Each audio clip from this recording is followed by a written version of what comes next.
Hello, good evening. സംസ്കൃതിയുടെ UGC net general paper live PYQ ഡിസ്കഷനിലേക്ക് എല്ലാവർക്കും സ്വാഗതം. എൻ്റെ പേര് ഒനേസ. അപ്പൊ നമുക്ക് ഇന്നത്തെ ക്ലാസ് സ്റ്റാർട്ട് ചെയ്യാം. ഓക്കെ, ഇന്നത്തെ ടോപ്പിക് എന്ന് പറയുന്നത് ടീച്ചിങ് ആപ്റ്റിറ്റ്യൂഡ് ആണ്. ഓക്കെ, അപ്പൊ നമുക്ക് അറിയാം ടീച്ചിങ് ആപ്റ്റിറ്റ്യൂഡിൽ വരുന്ന ടോപ്പിക്സ് ഏതൊക്കെയാണെന്നുള്ളത്. ഇപ്പൊ ടീച്ചിങ്ങിന്റെ കോൺസെപ്റ്റ്സും objectives, levels of teaching, characteristics പോലെയുള്ള കുറെ ടോപ്പിക്സ് ആണ് ഇതിൽ വരുന്നത്. ഓക്കെ, അപ്പൊ ടീച്ചിങ് ആപ്റ്റിറ്റ്യൂഡിലെ കുറച്ച് ക്വസ്റ്റ്യൻസ്, പ്രീവിയസ് ഇയർ ക്വസ്റ്റ്യൻസും സാമ്പിൾ ക്വസ്റ്റ്യൻസും നമുക്ക് ആൻസർ ചെയ്യുന്നതോട് കൂടിയിട്ട് അതിന്റെ കൂടെ തന്നെ കുറച്ച് തിയറീസും കോൺസെപ്റ്റ്സ് ഒക്കെ റിവൈസ് ചെയ്യും കൂടെ ചെയ്യാം. ഓക്കെ, അപ്പൊ നമുക്ക് സ്റ്റാർട്ട് ചെയ്താലോ. നമുക്ക് ഫസ്റ്റ് ക്വസ്റ്റ്യൻ നോക്കാം. ഫസ്റ്റ് ക്വസ്റ്റ്യൻ ഇതാണ്: which factor plays a crucial role in creating an effective learning environment? Options are: A, teachers' cultural background; B, availability of instructional facilities; C, focus on foreign language use; D, admission to students from elite class. ഇതിൽ ഏതായിരിക്കും answer വരുന്നത്? B. Availability of instructional facilities. Very good. B ആണ് correct answer. കാരണം ബാക്കിയുള്ള കാര്യങ്ങളൊന്നും ഒരു effective learning എൻവയോൺമെന്റിനെ ബാധിക്കുന്ന കാര്യങ്ങളല്ല. ഓക്കെ, അപ്പൊ ഇനി ഇഫക്റ്റീവ് വേസ് ഓഫ് ടീച്ചിങ്ങിന് വേണ്ടിയിട്ടുള്ള ബാക്കി കാര്യങ്ങൾ എന്തൊക്കെയാണ്? ഓക്കെ, ടീച്ചിങ്ങിൽ എപ്പോഴും ഒരു teacher should be a facilitator. Teacher ആരായിരിക്കണം? Should be a facilitator. പിന്നെ teacher should be able to present the idea, simple ideas and move towards complex things. പിന്നെ teacher should keep in mind the psychological need of the students. Okay, സ്റ്റുഡൻസിനാണ് എപ്പോഴും ഒരു teaching എൻവയോൺമെന്റിൽ priority ഉള്ളത്. Okay, ഇനി second question നോക്കാം. Which of the following is the primary objective of teaching? Options: A, to impart factual knowledge; B, to develop critical thinking; C, to achieve high academic scores; D, to maintain classroom discipline. ഏതാണ് answer? Primary objective of teaching, ഏറ്റവും important objective of teaching ഏതാണ്? Maintain class room discipline. Options ഒന്നും കൂടെ നോക്കൂ. Options: option B. Option B. Option B, very good. Option B is the correct answer. Critical thinking, അതായത് സ്വന്തമായിട്ട് ചിന്തിച്ച് പ്രോബ്ലംസിനെ analyse ചെയ്യാനും problem solving capacity develop ചെയ്യാനുമാണ് എന്നുള്ളതാണ് ടീച്ചിങ്ങിന്റെ main objective. Okay, അപ്പൊ ക്രിട്ടിക്കൽ തിങ്കിങ് പ്രൊമോട്ട് ചെയ്യുക എന്നുള്ളതാണ് പ്രൈമറി ഒബ്ജക്റ്റീവ് ഓഫ് ടീച്ചിങ്. അപ്പൊ correct answer ഏതാണ്? ടു ഡെവലപ്പ് ക്രിട്ടിക്കൽ തിങ്കിങ് ആണ്. Okay, and third question: which set of learner characteristics may be considered helpful in effective teaching learning systems? Options നോക്കാം. First one, prior experience of learners in respect of the subject. Second one, interpersonal relationships of learners, family, friends. Third one, ability of the learners in respect of the subject. Fourth one, students' language background. Fifth one, interest of students in following the prescribed dress code. Sixth one, motivational orientation of the students. ഇതിൽ ഏതൊക്കെ characteristics ആയിരിക്കും effective teaching learning സിസ്റ്റത്തിന് വേണ്ടിയിരുന്നത്? Numbers answer പറയൂ. ഏതൊക്കെ options ആണ് correct ആയിട്ട് വരുന്നത്? Prior experience learners വരും. ഓക്കെ, ഓപ്ഷൻ എ വരും. Interpersonal relationships of learners, family, friends വരുമോ? ഇല്ല. Ability of learners in respect of the subject? Yes. Students' language background? No. Yes. Language is ഒരു നല്ലൊരു ആസ്പെക്റ്റ് ആണ്.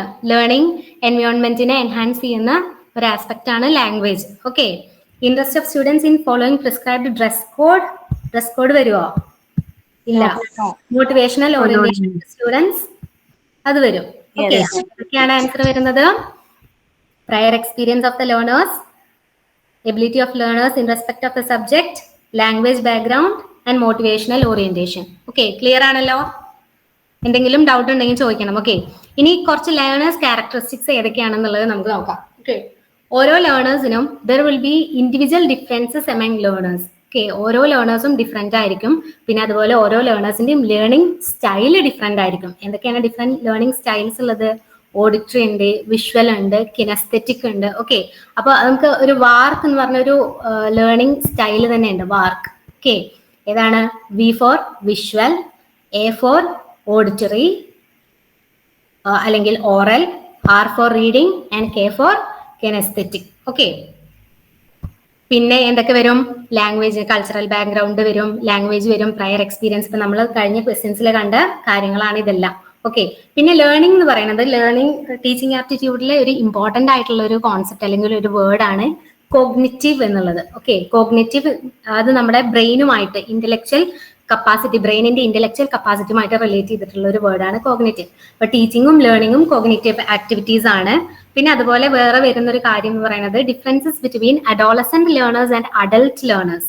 അഡൽട്ട് ലേണേഴ്സും അഡോളസെന്റ് എന്ന് വെച്ചാൽ എന്താണെന്ന് അറിയാലോ? ടീനേജ് ലേണേഴ്സ്, അതായത് ചെറിയ കുട്ടികളുടെ പ്രായത്തിലുള്ള 18 ഇയേഴ്സ് വരെയുള്ള കുട്ടികളുടെ പ്രായത്തിലുള്ളവരെയാണ് അഡോളസെന്റ് ലേണേഴ്സ് എന്ന് പറയാം. അവരും അഡൽട്ട് ലേണേഴ്സും തമ്മിൽ ഒരുപാട് വ്യത്യാസങ്ങളുണ്ട്. ഓക്കെ, അഡോളസെന്റ് ലേണേഴ്സിനാണ് എപ്പോഴും ലേണിംഗ് കപ്പാസിറ്റി അല്ലെങ്കിൽ കോഗ്നിറ്റീവ് കപ്പാസിറ്റി കൂടുതലായിട്ടുള്ളത്. പിന്നെ cognitive higher level at Adolescence. അതുപോലെ ഒരു നാച്ചുറൽ കോഗ്നിറ്റീവ് ഡിക്ലൈൻ ഉണ്ടെന്നാണ്, നമുക്ക് പ്രായമാവും തോറും നമ്മുടെ കോഗ്നിറ്റീവ് ലെവലിൽ ഒരു ഡിക്ലൈൻ വരും എന്നാണ് പറയുന്നത്.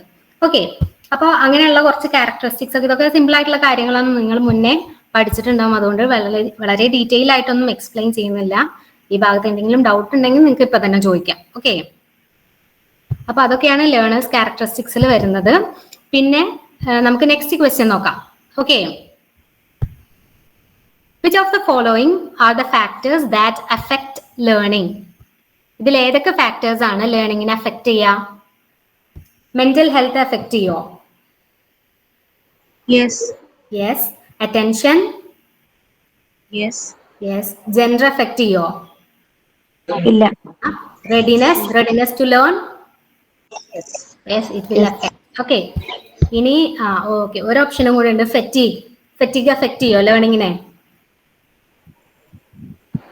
ഫെറ്റീഗ് എന്ന് വെച്ചാൽ എന്താ?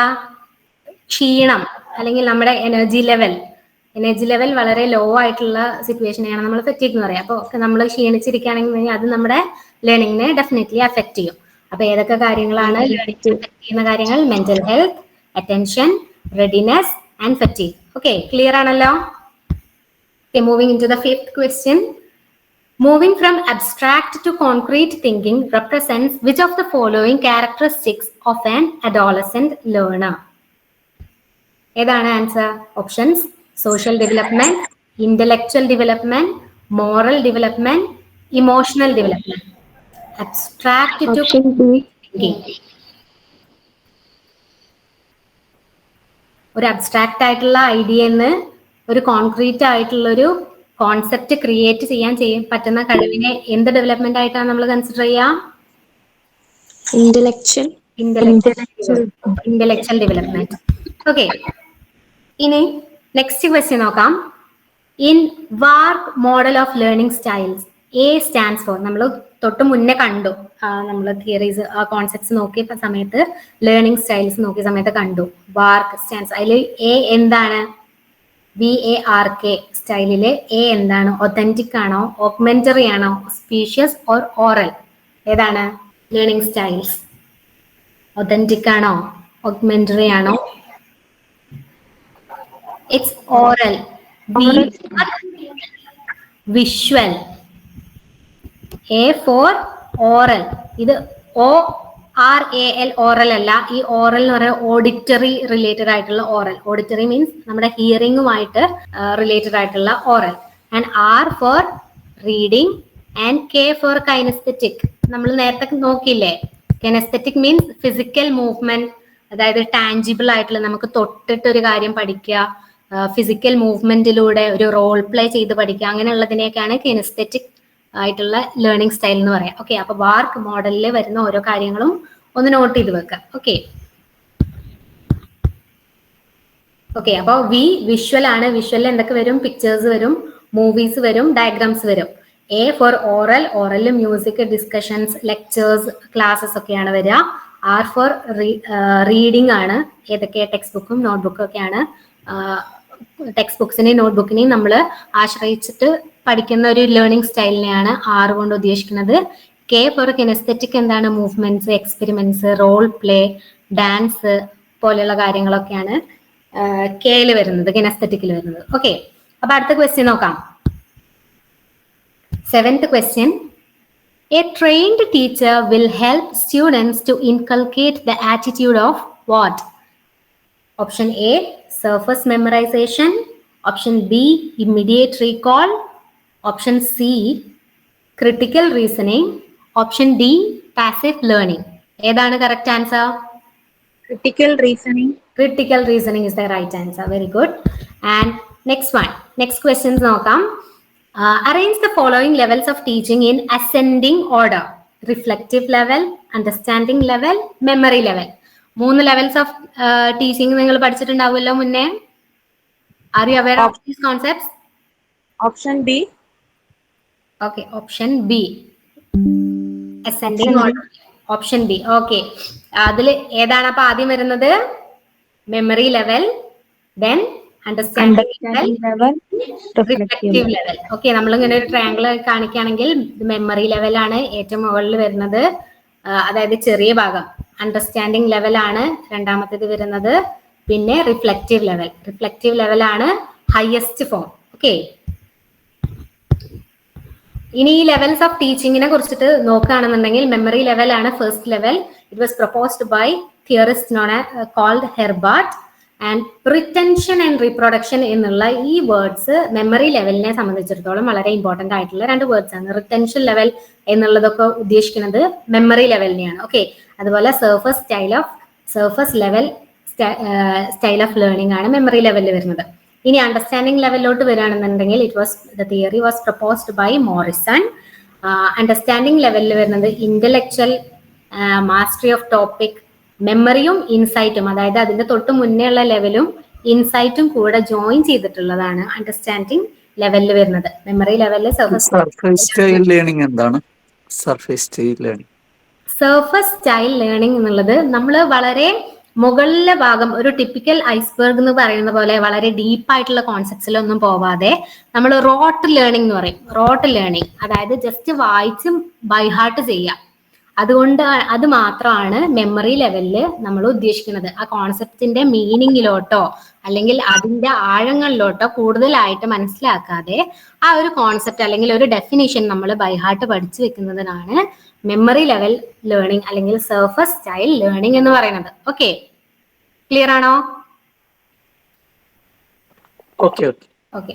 അപ്പൊ ഈ റിറ്റൻഷൻ എന്നുള്ളതും അത് തന്നെയാണ് ഉദ്ദേശിക്കുന്നത്. റിറ്റൻഷൻ എന്താണ്? നമ്മുടെ മെമ്മറിയിൽ സ്റ്റോർ ചെയ്യുക. ആൻഡ് റീപ്രൊഡക്ഷൻ എപ്പോഴൊക്കെ അതിനെ ചോദിക്കുകയാണോ അതിനെ നമ്മൾ ബൈഹാർട്ട് ഇതിനെ എടുത്ത് നമുക്ക് പറയാൻ കഴിയുക. അതാണ് റിറ്റൻഷൻ, റീപ്രൊഡക്ഷൻ. ഓക്കെ, നമ്മൾ കോൺസെപ്റ്റിന്റെ ഉള്ളിലോട്ട് പോവാതെയുള്ള പഠിത്തമാണ് സർഫസ് സ്റ്റൈൽ. ഇനി അണ്ടർസ്റ്റാൻഡിംഗ് ലെവലിലാണെങ്കിൽ അത് ഡീപ് സ്റ്റൈലാണ്. കാരണം എന്താണ്? കോംപ്രിഹെൻഷൻ ഓഫ് കോൺസെപ്റ്റ്സിനെ നമ്മൾ മനസ്സിലാക്കിയിട്ടാണ് പഠിക്കുന്നത്. ഇനി റിഫ്ലെക്റ്റീവ് ലെവലാണ് higher level.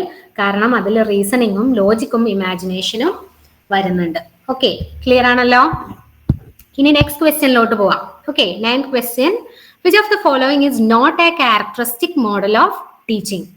First one, it provides specific guidelines for planning and conducting lessons.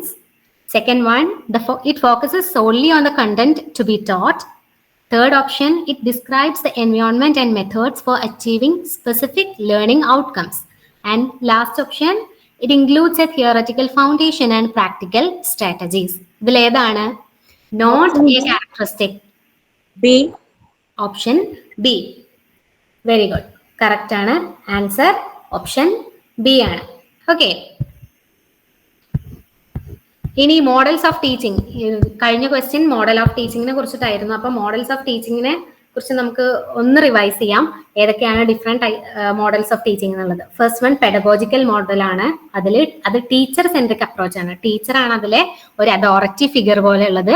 Student is dependent on the teacher. Teacher എല്ലാം പറഞ്ഞു കൊടുക്കുന്നു, സ്റ്റുഡന്റ് അത് ജസ്റ്റ് കേട്ട് അത് മനസ്സിലാക്കുക മാത്രമാണ് ചെയ്യുന്നത്. ഓക്കെ, ഇനി ആൻഡ്രഗോജിക്കൽ മോഡൽ, സെക്കൻഡ് മോഡൽ, അത് നേരെ ഓപ്പോസിറ്റ് ആണ്. ലേണർ സെൽഫ് ഡയറക്ടർ ആണ്. ഇൻസ്ട്രക്ടർ ഒരു ഫെസിലിറ്റേറ്റർ മാത്രമായിട്ടാണ് ടീച്ചർ പ്രവർത്തിക്കുന്നത്, അല്ലാതെ ഒരു ഇൻസ്ട്രക്ടർ ആയിട്ടല്ല, ഫെസിലിറ്റേറ്റർ ആണ്. ഓക്കെ, ഇനി തേർഡ് വൺ ആണ് അഡ്വാൻസ് ഓർഗനൈസർ മോഡൽ. ആ മോഡൽ പ്രപ്പോസ് ചെയ്തത് ഡേവിഡ് ആസ്വെൽ ആണ്. അതിന്റെ ആ തിയറി പറയുന്നത് എങ്ങനെയാന്ന് വെച്ചാൽ നമുക്ക് ഓൾറെഡി അറിയുന്ന ഒരു എക്സിസ്റ്റിംഗ് നോളജ് വെച്ചിട്ട് ഒരു പുതിയ കോൺസെപ്റ്റിനെ ലിങ്ക് ചെയ്ത് പഠിക്കുന്നതിനെയാണ് അഡ്വാൻസ് ഓർഗനൈസർ മോഡൽ എന്ന് പറയുന്നത്. ഓക്കെ, ഇനി നെക്സ്റ്റ് മോഡലാണ് ഇൻഫർമേഷൻ പ്രോസസ്സിംഗ് മോഡൽ.